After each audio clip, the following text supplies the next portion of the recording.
Bersatulah Indonesia, jangan pernah terpecah belah. Walau kita berbeda, walau kita tak sama, Radio Republik Indonesia, kita Indonesia sesungguhnya.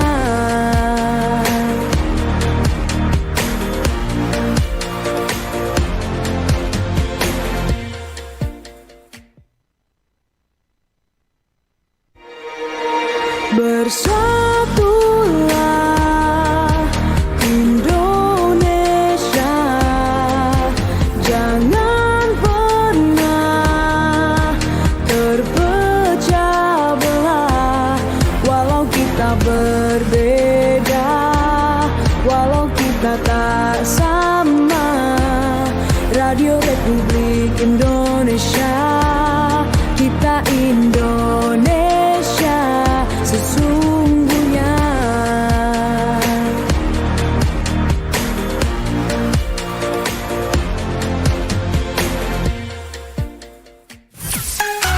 Kanal informasi dan inspirasi Rosatu. Selamat pagi pendengar, bersama saya Jihan Umar. Kali ini di Sulut Bicara pada tanggal 25 Agustus 2026 sekaligus memperingati Maulid Nabi Muhammad SAW pada 12 Rabiul Awal 1448 Hijriah. Kali ini sudah dihadirkan juga narasumber yang akan berbincang bersama saya di Sulut Bicara. Ada Bapak Usran. Selamat pagi Pak, Assalamualaikum. Selamat pagi, Assalamualaikum warahmatullahi Bagaimana wabarakatuh. Pak kabarnya? Baik, Alhamdulillah. Pagi ini cerah dan bahagia dan Alhamdulillah sehat. Masya Allah. Dan pendengar, Haji Usran ini sebagai Ketua Umum Ittihad Persaudaraan Imam Masjid Manado dan Kepala Seksi Pendidikan Islam Kantor Kemenak Kota Manado. Benar ya Pak ya? Benar sekali. Oke, kita akan berbincang-bincang mengenai Maulid Nabi Muhammad SAW karena kan sekarang di hari ini tepatnya memperingatinya ya Pak ya. Nah kalau misalnya kita berbincang mengenai akhlak dari Rasulullah SAW sendiri nih ya Pak, nilai atau teladan apa sih Pak yang menurut Bapak tuh yang paling relevan sama keadaan saat ini? Ya, terima kasih. Tentu hari ini hari yang sangat berbahagia. Saya bisa hadir di tempat ini. Dan hari ini juga hampir seluruh masjid yang ada di kota Manado maupun di Indonesia. Hari ini juga di Masjid Raya Ahmad Yani melaksanakan Maulid Nabi SAW. Dan ini adalah sebuah tradisi yang bagus, yang untuk membangkitkan semangat sekaligus mengulang-ulang kembali tentang peristiwa kelahiran Nabi SAW. Nah tentu ini sudah kita ketahui sejak 1400 tahun yang lalu lahir seorang sosok manusia yang uswah. Artinya uswah itu adalah cerminan, kemudian menjadi teladan dari sisi perbuatan, dari sisi perilaku, ucapan, tindakan, menjadi uswah. Sehingga uswatun hasanah itu adalah teladan yang baik. Betul.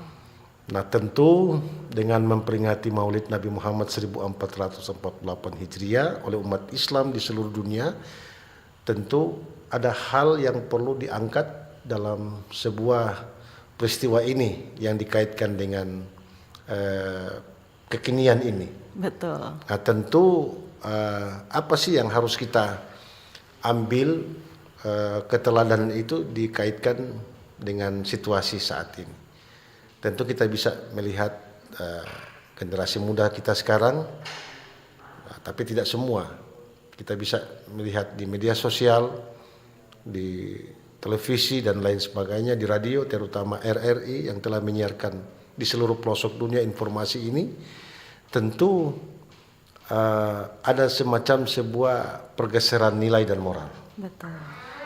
Nah, dengan kita memperingati Maulid Nabi SAW berarti menumbuhkan girah dan gairah, yaitu tentu kita meneladani betul akhlak perbuatan Nabi Shallallahu Alaihi Wasallam dan memang sangat relevan, terupdate dan tidak pernah akan berubah, bahwa keteladanan Nabi itu Shallallahu Alaihi Wasallam itu berlaku sampai sepanjang masa.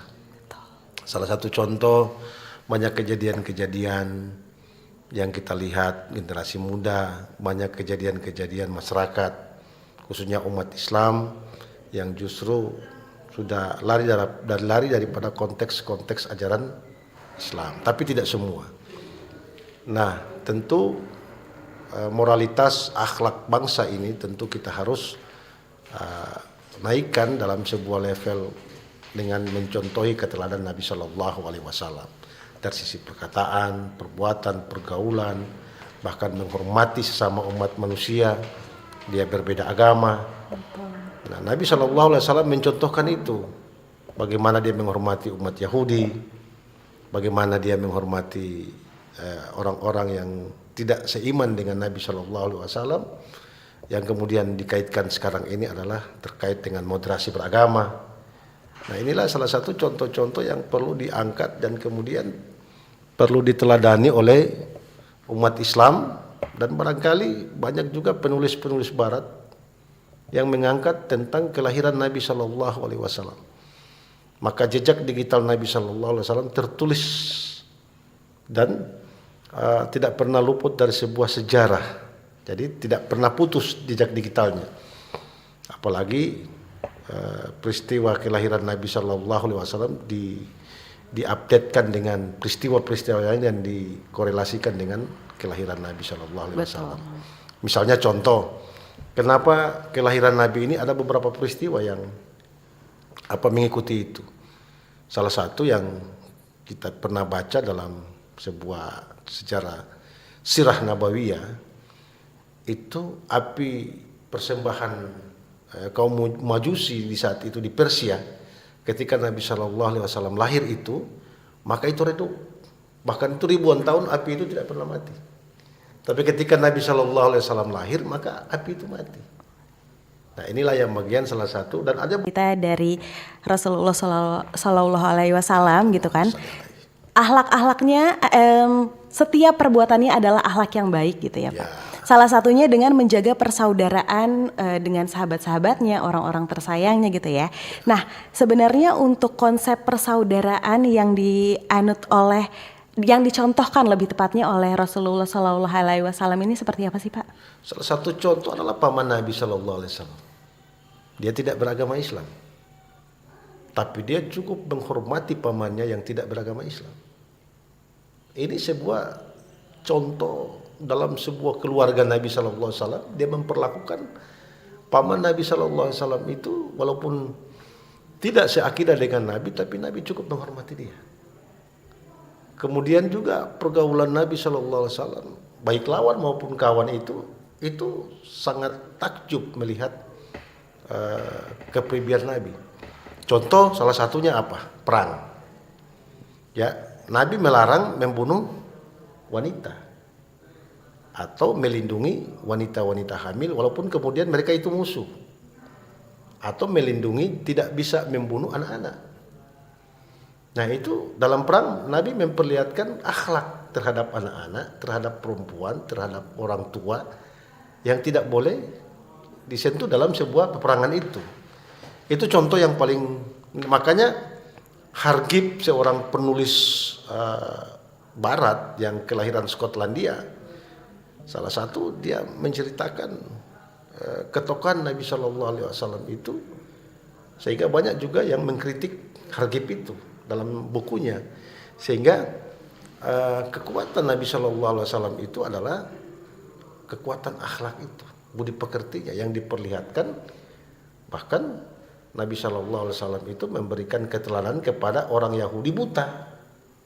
Ya, setiap hari Jumat Nabi nyuapi makanan.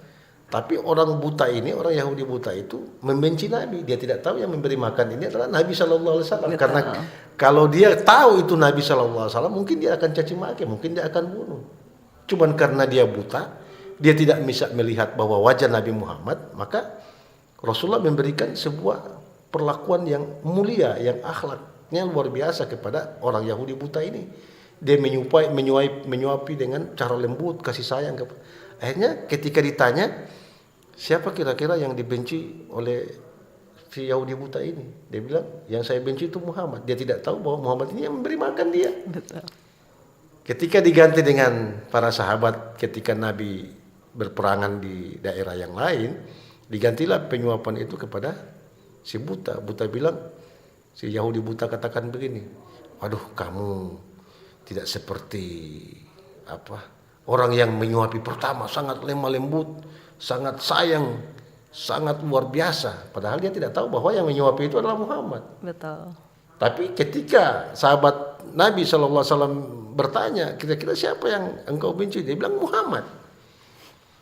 Itulah akhlak, sampai kemudian sahabat Nabi mengatakan yang memberi makan itu yang lemah lembut, yang kasih sayang, itu adalah yang engkau benci. Maka dia kaget, apakah betul Muhammad yang memberi makan? Semua katakan betul Muhammad. Nah, untuk kali ini saya akan berhadapan dengan dia, akan menyatakan keislamannya kepada dia. Masya Allah. Ini akhlak daripada baginda Rasulullah SAW. Oke, baik. Karena tadi juga sudah diceritakan sedikit banyak gitu ya oleh Pak Haji Usran sendiri, kalau misalnya memang Rasulullah itu tidak pernah membenci perbedaan yang ada gitu ya. Tapi gimana nih Pak, dilihat dari sekarang masyarakatnya banyak perbedaan sedikit, bertengkar apalagi di media sosial gitu kan. Gimana tanggapan Pak Haji Usran sendiri? Memang transformasi digital ini, isu yang paling hebat itu adalah isu agama. Maka semua agama itu mengajarkan cinta dan kasih sayang. Betul. Cuma memang dalam Islam itu ada 3 jenis manusia dalam Al-Quran. Ada al-bashar, al-bashar itu ya tentu sejenis manusia yang boleh dikatakan itu adalah para nabi. Kemudian ada juga istilah dalam Al-Quran itu an-nas. An-nas itu manusia. Dan istilah ketiga itu al-insan, manusia. Jadi prototipe daripada manusia itu digambarkan dalam Al-Quran itu. Ada yang provokator, ada yang dia punya pengetahuan tapi dia tidak menggunakan ilmunya untuk kebaikan, dia menggunakan kejahatan. Maka ada kata istilah al-insan itu adalah dalam Al-Quran itu khalaqal insana fi ahsani taqwim, yaitu jenis manusia yang kemudian punya akal, punya hati, selalu berbaik sangka, melihat sebuah perbedaan. Maka Allah ciptakan model-model manusia seperti ini. Ada juga perusak alam, perusak tanaman. Dalam 1400 tahun yang lalu kan Allah sudah memberikan sinyalemen, jaharul fasada fil bari wal bahri bima kasabat aydin nas. Nas juga kan manusia. Telah nampak kerusakan di muka bumi ini, di darat maupun di laut, karena perbuatan an-nas tadi. Maka bagaimana kita menjadi orang yang baik? Maka itu dalam istilah Al-Quran itu adalah khalaqal insana fi ahsani taqwim. Aku ciptakan bentuk rupa manusia yang paling is the best, terbaik. Nah, itu Allah membanggakan ciptaan itu, manusia.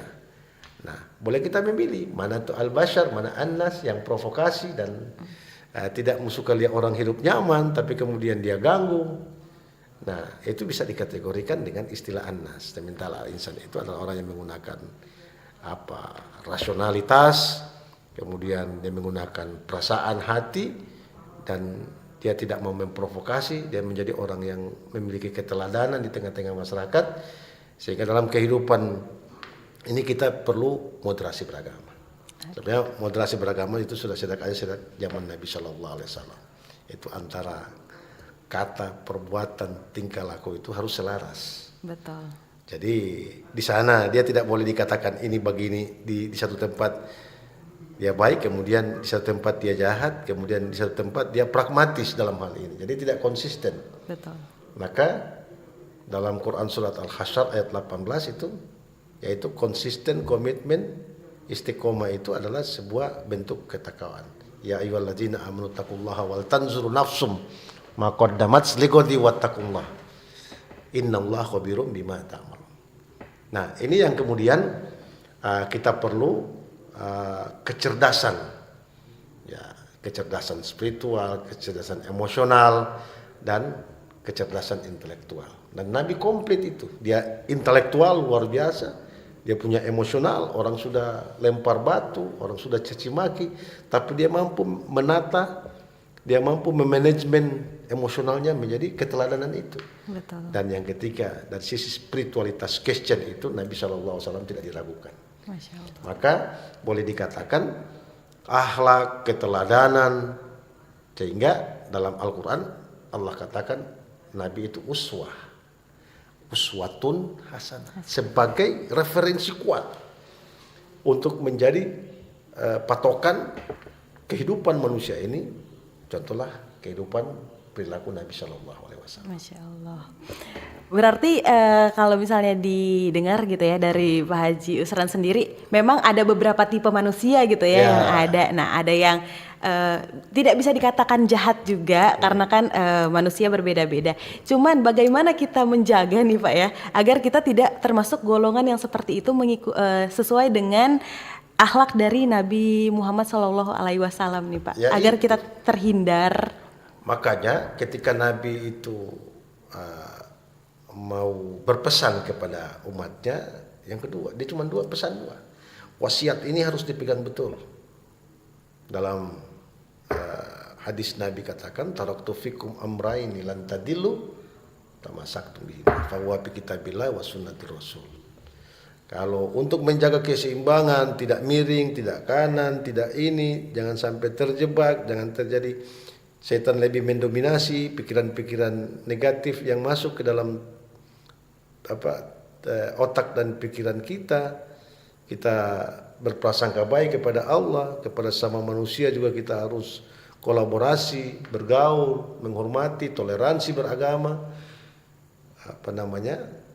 Kita berpegang teguh kepada Al-Quran. Dan Al-Quran itu komplit. Dari zaman dulu sampai sekarang tidak berubah. Betul. Jadi dia punya kemurnian, keaslian Al-Quran itu terjaga sampai dengan mungkin dunia ini akan kiamat masih terjaga itu konsep Al-Quran. Nah, Nabi sarankan itu, mewasiat itu, peganglah itu Al-Quran. Dan yang kedua adalah sunnahnya. Sunnahnya termasuk dalam adalah kepribadian, perilaku, kehidupan, muamalah, fikih, ibadah dan lain sebagainya dalam konteks sunnah Nabi Shallallahu Alaihi Wasallam. Oke. Nah, kita membahas mengenai perilaku dan lain-lain gitu ya Pak. Misalnya seperti saya nih, saya bingung nih mulai dari mana menjadi orang yang baik. Bagaimana, adakah hal-hal kecil yang bisa kita tanamkan lebih dulu, entah itu kejujuran, atau kita lebih adil, atau apa yang bisa kita lakukan di kehidupan sehari-hari kita nih Pak? Itulah yang saya katakan, semua itu termaktub dalam Al-Quran dan Sunnah. Betul. Cuma persoalannya apakah mereka ini memahami atau tidak. Nah, tentu harus punya guru, harus punya guidance and counseling, ya harus punya pembimbing. Nah, makanya anak-anak itu, ya khususnya umat Islam itu, kalau di madrasah tidak dilakukan, kalau pendidikannya, pesantren. Tapi persoalannya ketika di sekolah umum, ya mungkin pendidikan agamanya terbatas. Betul. Nah, harus ditambah dengan pendidikan agama itu di luar rumah. Nah, misalnya pengajian, majelis taklim, kemudian taklim.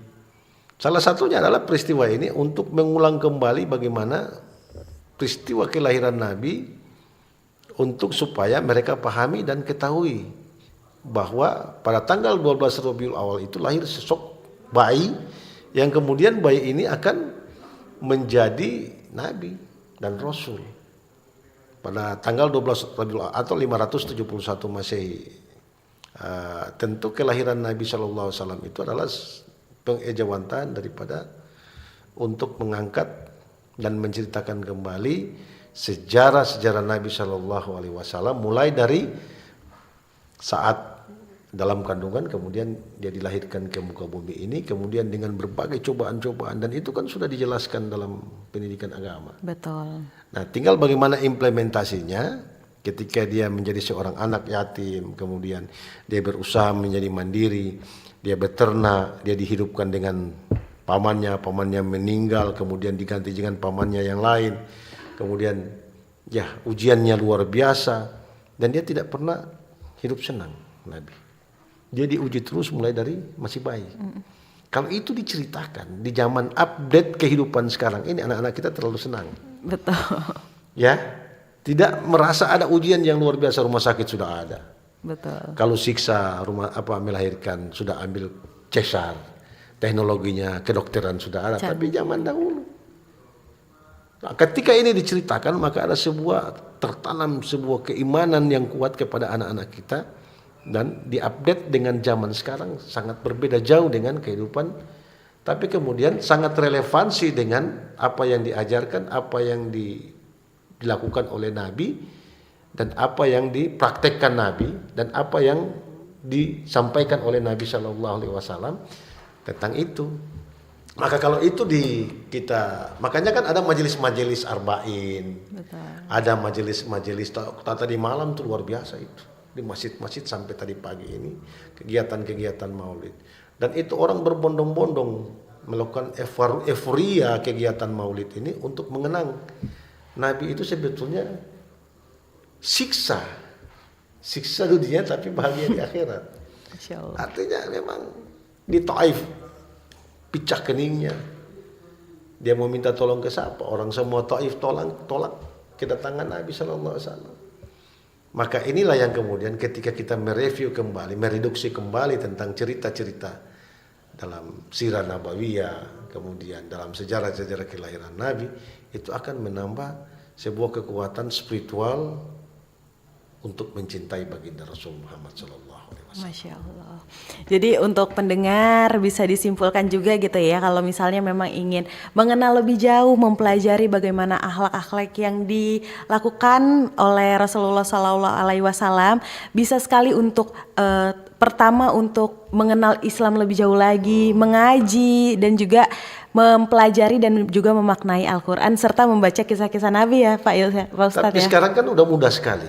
Betul. Kalau bagaimana sebetulnya Nabi Shallallahu Alaihi Wasallam itu perlu, kalau punya smartphone, Android, iPhone, tinggal searching, tinggal panggil chat GPT. Betul. Mau tanya Nabi lahir di mana, kemudian apa sih kejadian-kejadian Nabi itu diungkapkan secara malah otomatis. Lebih gampang ya Pak ya. Gampang.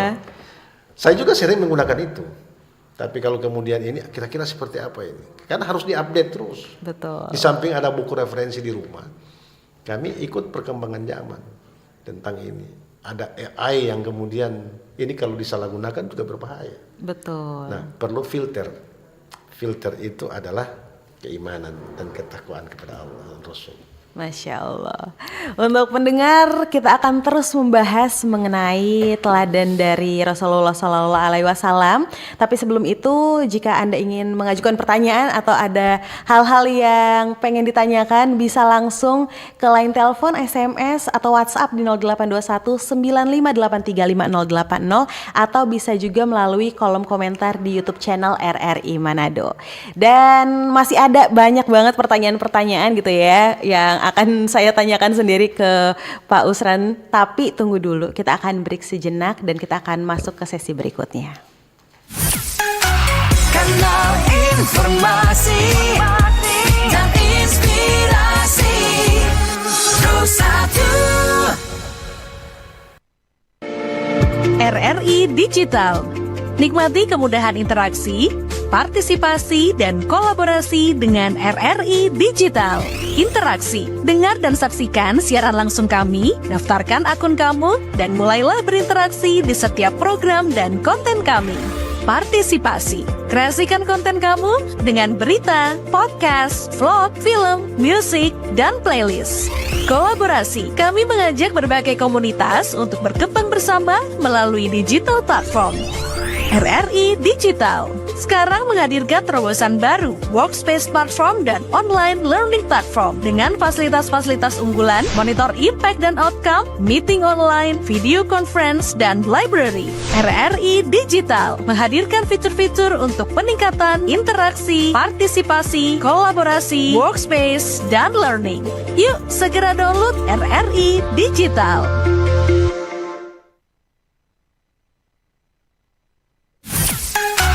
Kanal informasi dan inspirasi Bersatu. Baik, masih bersama saya Jihan Umar di Sulut Bicara. Tentunya kita akan terus mengobrol dengan Pak Haji Usran sendiri. Tapi tadi kayaknya sudah ada beberapa pertanyaan ya dari pendengar-pendengar kita melalui WhatsApp dan juga di YouTube. Boleh diperlihatkan dari WhatsApp katanya. Assalamualaikum warahmatullahi wabarakatuh. Waalaikumsalam warahmatullahi wabarakatuh. Dari Abdurraka di Tuminting katanya, izin Pak Haji, bagaimana tanggapannya melihat dinamika Indonesia ini banyak keputusan pemimpin yang justru tidak pro kepada rakyat dan justru menguntungkan kelompoknya. Terima kasih. Gimana nih pendapat dari Pak Haji Usran sendiri? Memang banyak juga, bukan hanya pemimpin dunia ya yang melihat secara global ini. Betul. Banyak keputusan-keputusan yang kemudian tidak menguntungkan rakyat Indonesia. Nabi SAW telah mencontohkan. Jadi kepemimpinan Nabi Muhammad itu kan yang pertama dia sebagai Rasulullah, sebagai Nabi, beliau juga sebagai presiden pertama di dunia.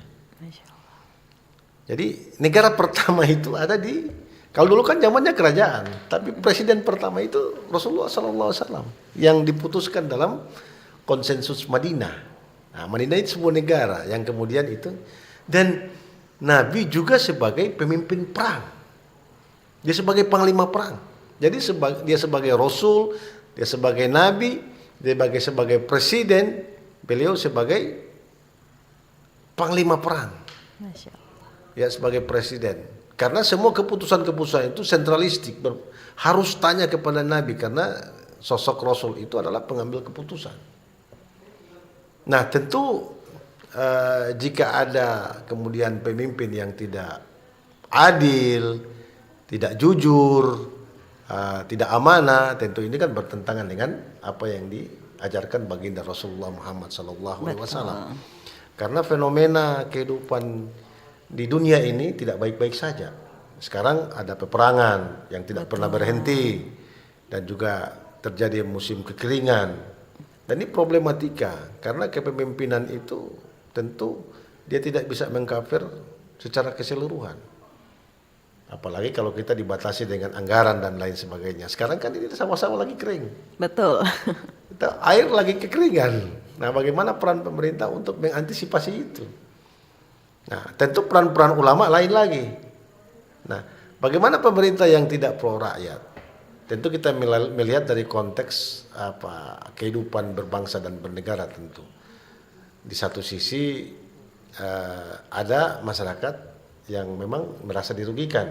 Betul. Ada juga di sisi lain masyarakat merasa bersyukur bahwa saya tidak mencontohkan negara mana, tapi kemudian Nabi juga mengajarkan nilai-nilai keadilan. Dia tidak mau ada ketimpangan sosial yang terjadi dalam kehidupan Nabi SAW. Dia tidak juga menjolimi rakyatnya. Dia mencintai rakyatnya. Dia mencintai pengikutnya, para sahabatnya. Dia mencintai, luar biasa. Kecintaan Rasulullah kepada para sahabat, kepada pengikutnya. Bahkan sampai Rasul mau meninggal dunia itu, ada 3 kata yang kemudian dia sampaikan. Karena apa? Sebuah kecintaan kepada umatnya, pengikutnya. Yaitu Nabi katakan ummati, ummati, wa ummati. Siapa itu ummati, ummati? Adalah kita sekarang yang hidup ini yang tidak pernah bertemu dengan Nabi. Tapi kecintaannya luar biasa kepada kita semua. Tentu mau gubernur, mau presiden, mau wali kota, mau bupati, mau camat, tentu yang bisa meneladani kepemimpinan baginda Rasulullah SAW. Disegani bukan hanya kaum muslimin. Dia mampu menjadikan dulu umat Islam di Madinah itu yang minoritas. Tapi kemudian yang mayoritas itu melindungi. Nah, kalau itu terjadi, tidak ada lagi kerusuhan, kekacauan. Betul. Tidak ada lagi kesenjangan sosial. Karena apa? Masyarakat saling sayang menyayangi. Masyarakat saling menjaga. Kalau orang sini kan ada orang semua basudara. Betul. Baku-baku sayang. Baku-baku sayang. Ada istilah kearifan lokal. Tentu pertanyaan dari Abdul Raka ini, bagaimana tanggapannya melihat dinamika Indonesia? Nah, ini di Indonesia. Karena memang dari dulu untuk mengatur negara yang luar biasa ini, dari penduduknya yang besar, kemudian banyak sukunya, perbedaan-perbedaan ras dan lain sebagainya, tentu ada yang merasa tidak adil. Betul. Ada yang merasa bahwa ini, wah kehidupan ini enak di sini. Nah, kita juga terpengaruh dengan media sosial yang cukup luar biasa. Maka kalau saya membaca di media sosial itu, saya cuma cukup membaca untuk tidak memberikan komentar-komentar yang dianggap untuk menyerang sesuatu. Sehingga kalau ada media langsung yang untuk, misalnya ada DPR, ada lembaga-lembaga resmi untuk kita menyampaikan itu. Saya kira juga pemerintah tidak serta-merta untuk karena ini mengatur bangsa Indonesia ini cukup besar sekali. Betul. Maka perlu keteladanan, pemimpin itu perlu keteladanan. Nah, kalau dia Muslim, contohlah keteladanan baginda Rasulullah SAW, bagaimana dia dicintai oleh umatnya dan kemudian juga disegani oleh para musuh-musuhnya. Itu musuh-musuhnya itu disegani, dihormati, apalagi di Madinah, dia di Makkah dia diancam, dilempar batu, di Taif dia itu, tapi kemudian ketika dia hijrah dalam sebuah proses untuk memperkuat, dia hijrah itu muslimnya kecil, Madinah. Yang besar itu adalah Yahudi. Ada Nasrani di sana, ada Majusi di sana, ada Zoroaster di sana. Tapi yang terkecil itu Muslim. Muslim kecil sekali. Tapi kemudian 7 kabilah besar ini berembuk, akan datang Nabi SAW datang ke Madinah, kita buat panitia bersama loh. Kita jemput ini nabinya orang Islam, kira-kira. Padahal Islam di saat itu Islam yang paling sedikit.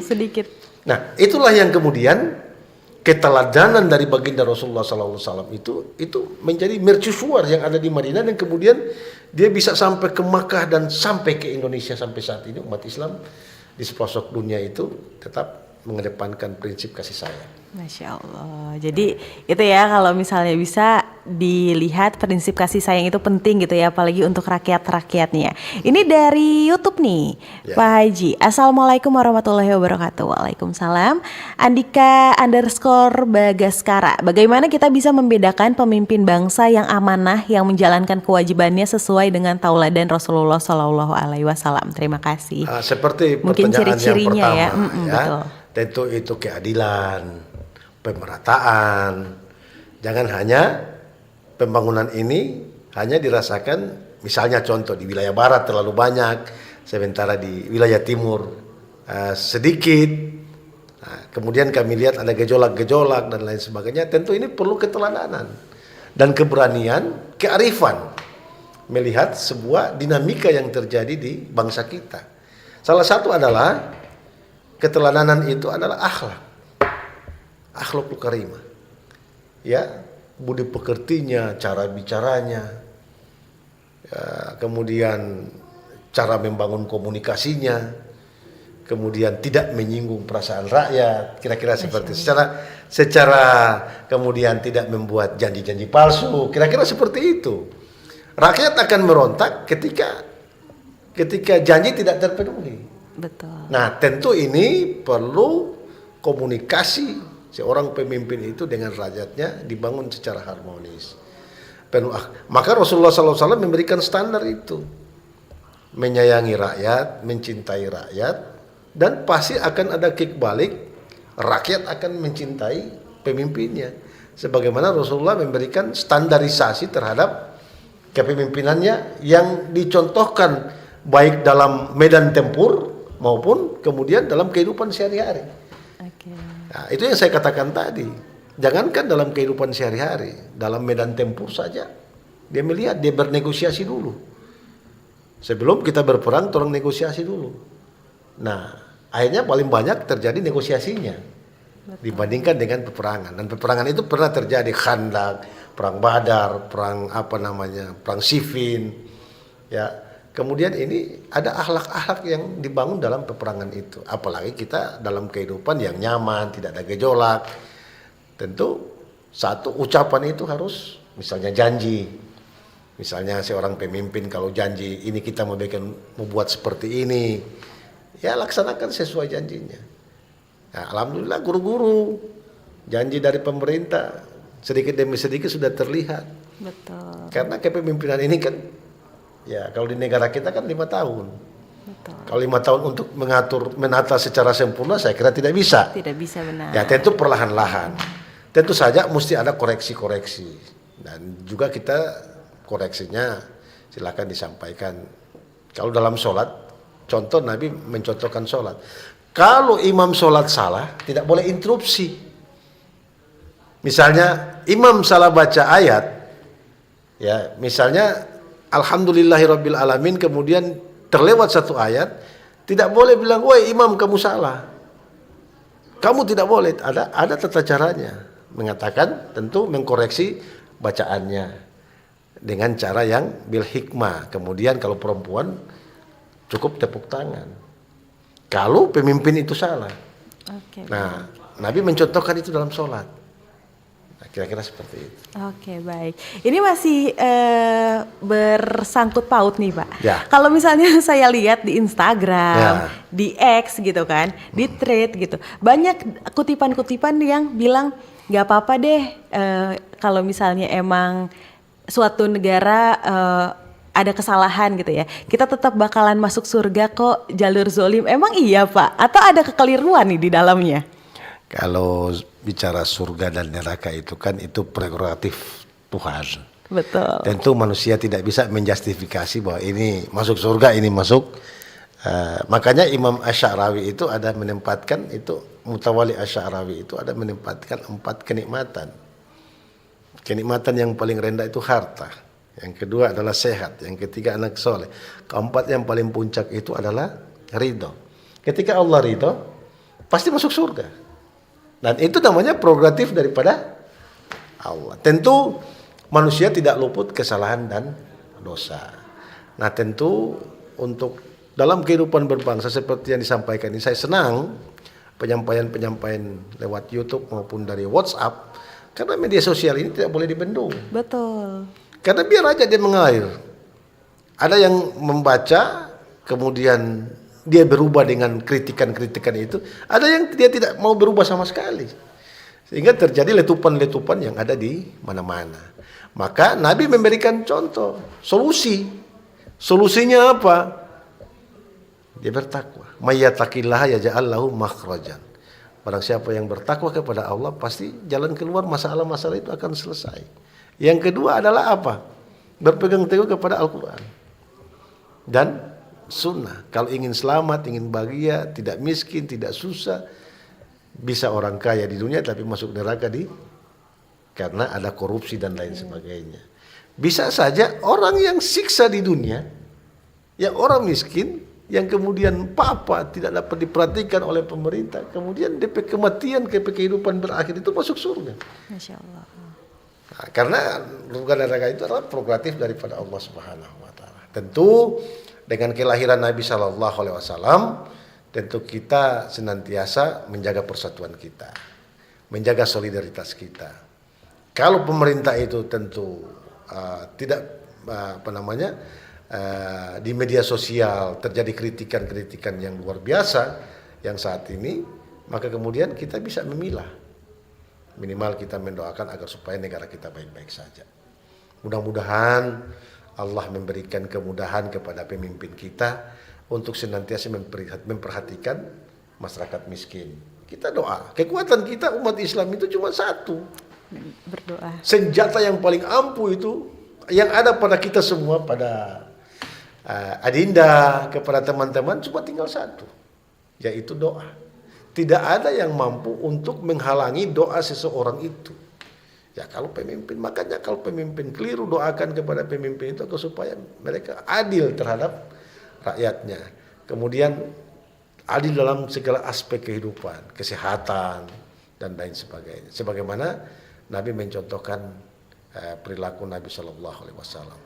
Masya Allah. Jadi itu pertanyaan dari YouTube dan juga WhatsApp itu semoga terjawab ya. Jadi kalau misalnya memang merasa agak susah gitu ya. Lebih baik didoakan saja agar dipermudah lagi gitu ya ke depannya. Apalagi tadi ada bahasa Indonesianya juga. Dan tadi kan kita udah membahas mengenai semua akhlak baik yang dimiliki oleh Rasulullah Shallallahu Alaihi Wasallam ya, Pak Ustadz. Ya. Bagaimana nih kalau misalnya kita bahas mengenai apa sih sebenarnya yang dibenci atau yang tidak disukai sama Rasulullah Shallallahu Alaihi Wasallam? Apakah ada atau ciri-ciri yang seperti apa biar dijauhkan kita dari hal-hal seperti itu? Ya, tentu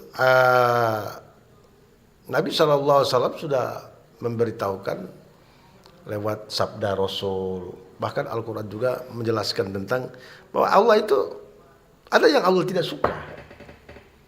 Satu, sumpah palsu termasuk. Yang lain dia katakan A, di sini dia katakan B, berdusta. Ya, tidak jujur. Itu salah satu. Yang ketiga tidak amanah. Ya, salah satu perbuatan-perbuatan yang dibenci oleh Allah Subhanahu wa taala, yang tidak disukai Allah Subhanahu wa taala. Bahkan Nabi juga mengajarkan kita supaya bersikap adil, jujur, ramah, bijaksana, bertutur kata. Dalam hadis Nabi, man kana yu'minu billahi wal yaumil akhir falyakul khairu aw liyasmut. Kalau kita tidak mampu berkata-kata baik, cukup kita diam. Jangan sampai ketika kita bicara sampaikan sesuatu orang tersinggung. Apalagi di media sosial, mereka potong. Bahaya. Ya, bahaya. Tidak utuh video itu, Betul. tidak utuh kata-kata itu, kemudian dia potong, dipelintir. Bahwa ini, katakan ini seperti ini, maka digoreng betul. Maka Nabi sudah menggariskan ini. Barang siapa yang beriman kepada Allah dan hari akhir, fal yakul khairu aw liyasmut. Berkata-katalah yang baik. Kalau kita tidak sanggup untuk berkata-kata yang baik, kita aw liyasmut. Kita berdiam. Kata orang Manado berdiam. Nah, berdiam itu emas sebetulnya, ya. Maka yang kecil-kecil yang Nabi suka, sunnahnya Nabi angkat di jalan tuh.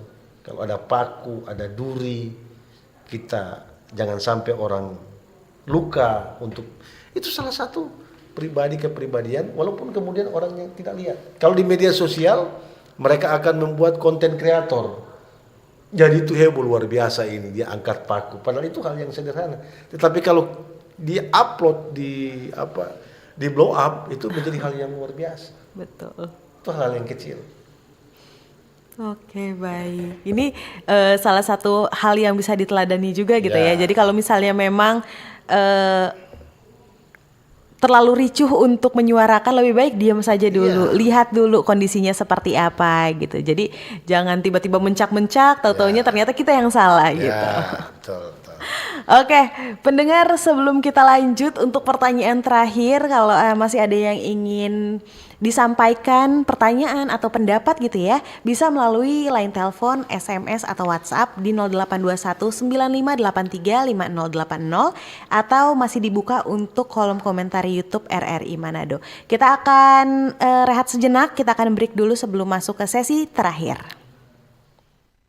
Kanal informasi dan inspirasi Terus satu.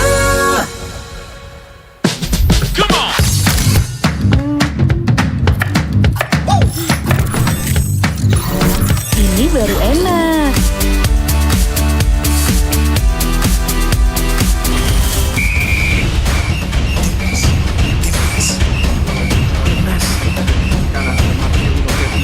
Bentar Mi. Ini dapat kanan dari Jordania. Ngapain sih Pi, gak gua aja. Lepaskan tenang. Masuk. Luar biasa selesai dari Witan Sulaiman. Mami, Papi, aku baru aja diinterview di Pro 2 FM. Jadi F&B sekarang tuh macam-macam. Kalau sekarang kan kopinya udah banyak. Ini baru enak. Aku di Pro 2. Tapi, Devi, Kan mau baca berita dulu. Aku di Pro 2. jangan rebutan.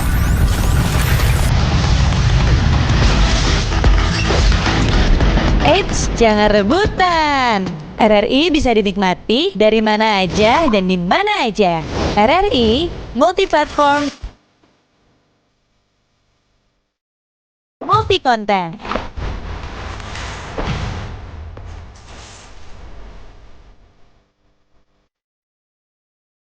RRI punya kita.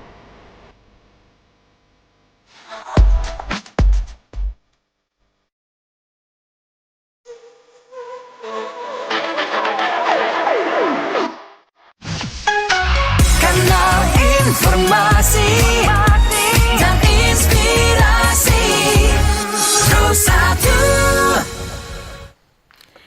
Sesi terakhir di dialog Sulut Bicara kali ini bersama Bapak Haji Usran.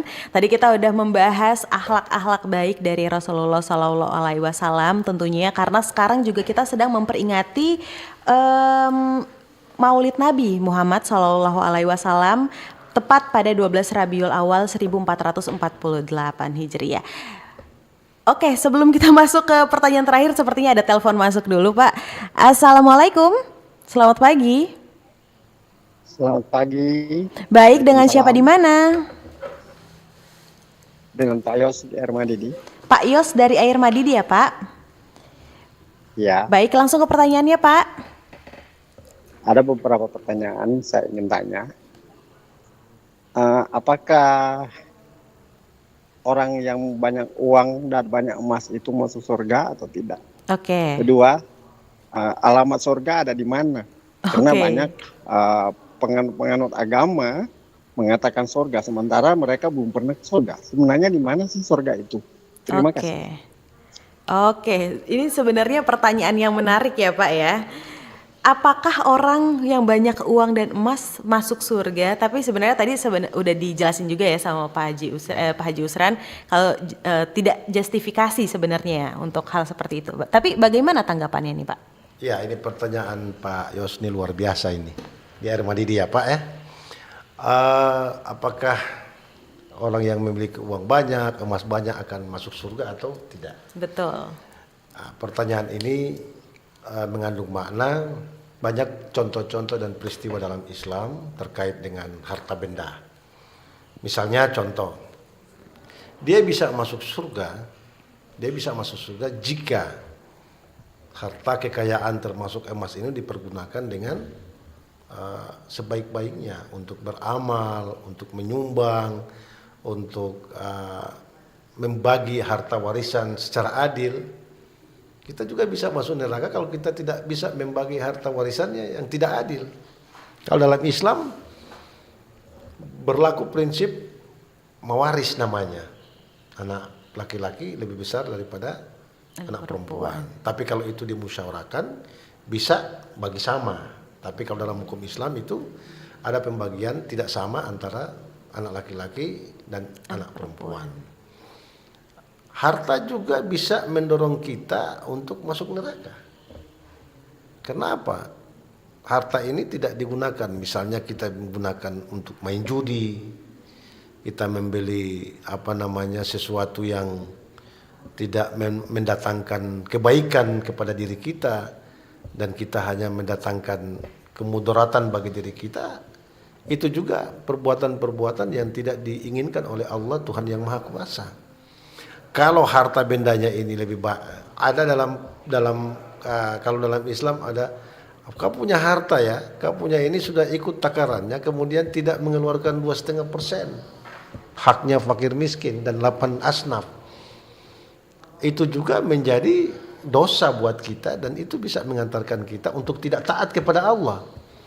Tapi kalau kita punya harta, punya emas, punya kebun, punya apa lagi, bangunan, punya ruko, kemudian ketika kita hitung takarannya harus kita keluarkan 2,5% sebagai kewajiban daripada umat Islam untuk mengeluarkan hartanya itu di jalan Allah, maka dia memperumpamakan masalul ladina yunfikuna fisabilillahi kamasali habba, dia akan bertambah-tambah terus kebaikan itu. Dan tentu untuk persoalan masuk surga sekali lagi dan masuk neraka itu hak prerogatif daripada Allah Subhanahu wa taala. Betul. Dan manusia itu tidak bisa menjustifikasi, oh dia ini masuk surga. dia ini masuk neraka. Yang hanya boleh menentukan hanya Tuhan sendirinya, karena Tuhan menyiapkan itu, menyiapkan neraka bagi para pendosa dan menyiapkan surga bagi orang yang taat kepada Allah dan Rasul dan taat kepada kebaikan-kebaikan, yang melakukan kebaikan-kebaikan baik di dunia maupun di. Makanya dalam Islam itu ada doa. Ada doanya mana? Doa pamungkas. Rabbana atina fid dunya hasanah wa fil akhirati hasanah wa qina azabannar. Menarik pertanyaan tadi. Dia meminta dunia dan kemudian dia meminta kebaikan di akhirat, kemudian dihindarkan dari siksa api neraka. Jadi doa ini yang selalu dipakai oleh orang Islam, umat Islam, yaitu doa pengunci dan penutup. Dia tidak bilang masuk surga kan di situ.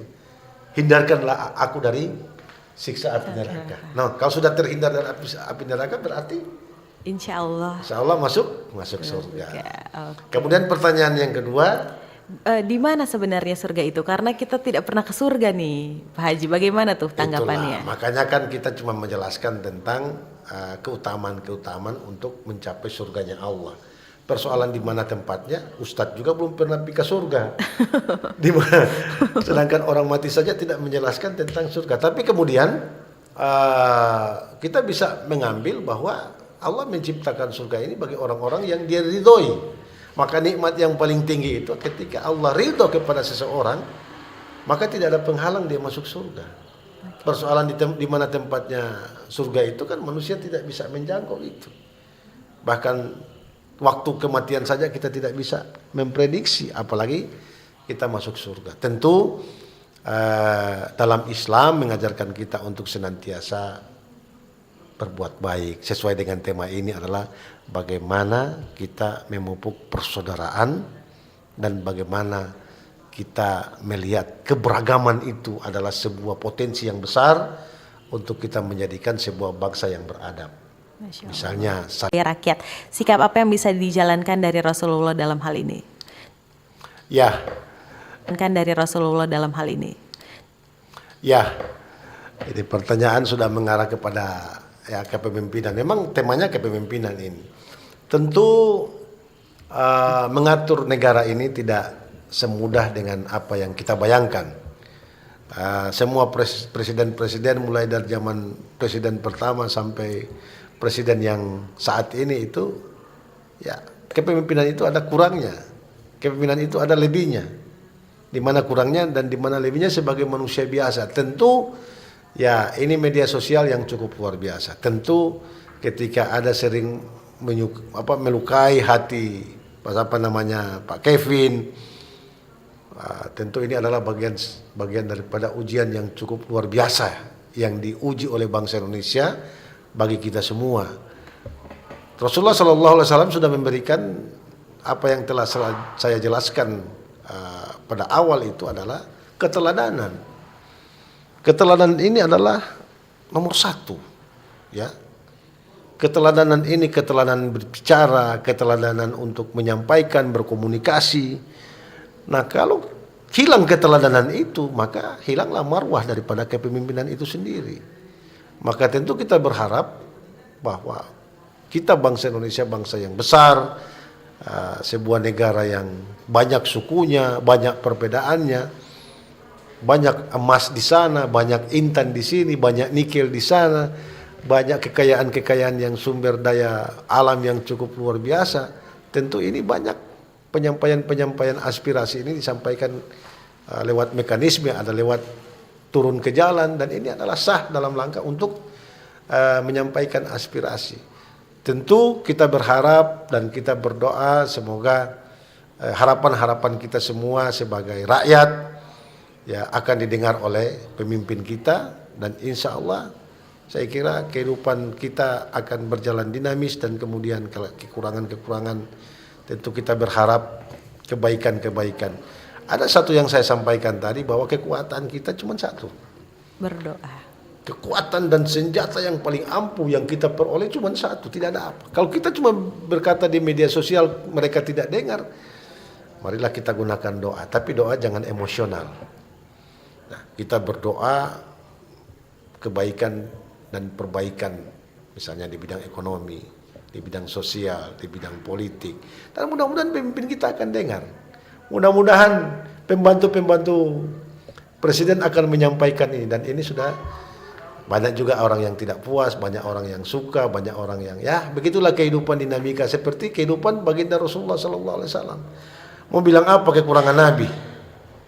Akhlaknya luar biasa, tapi kemudian orang tidak melihat itu. Mereka lempar dengan apa? Dengan kotoran. Mereka lempar dengan apa? Lempar batu, caci maki. Tapi Nabi tidak membalasnya. Betul. Nabi katakan bahwa justru mereka itu tidak tahu apa yang mereka lakukan. Ampunilah, itu akhlak dan keteladanan baginda Rasulullah Sallallahu Alaihi Wasallam. Oke, semoga menjawab ya Pak Kevin. Ini jadi pertanyaan terakhir untuk hari ini nih Pak. Pesan dari Pak Haji Usran sendiri untuk pendengar-pendengar yang lagi mendengarkan Sulut Bicara edisi kali ini. Tentunya untuk bagaimana meneladani akhlak dari Rasulullah Sallallahu Alaihi Wasallam. Tentu itu yang saya sudah sampaikan tadi, dengan momentum kelahiran Nabi SAW. Kita bicara tentang kelahiran, tapi kelahiran ini cukup luas sekali dibahas memang oleh para pakar-pakar sejarah.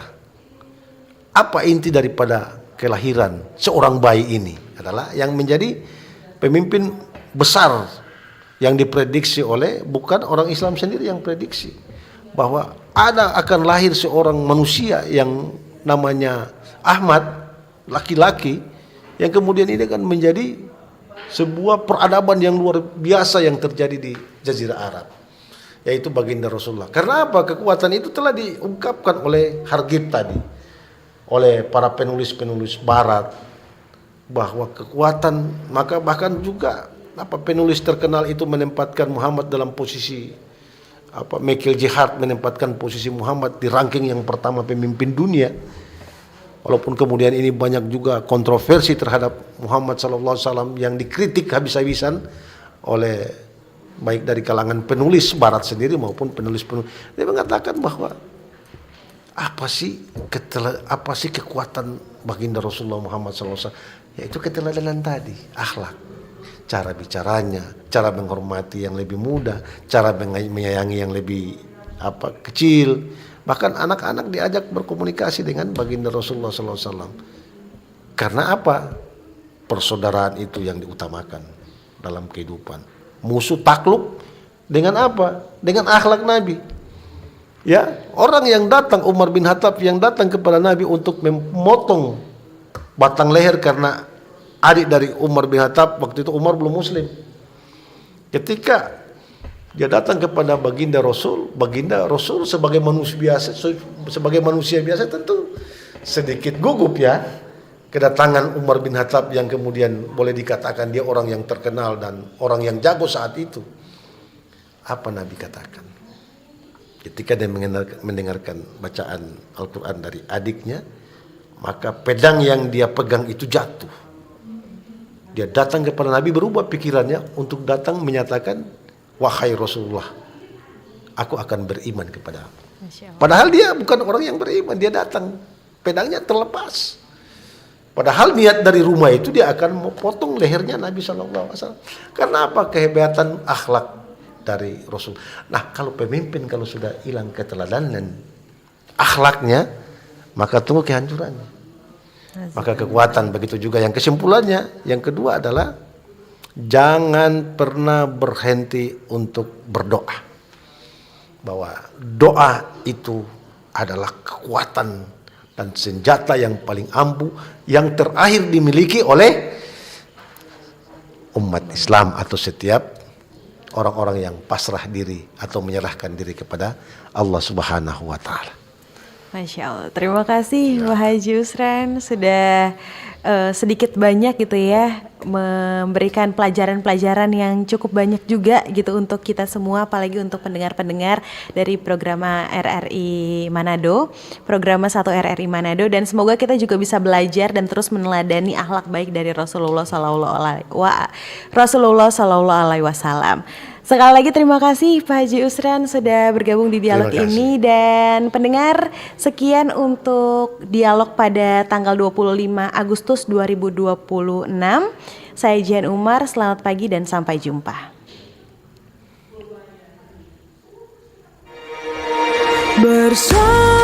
Bersatulah Indonesia, jangan pernah terpecah belah.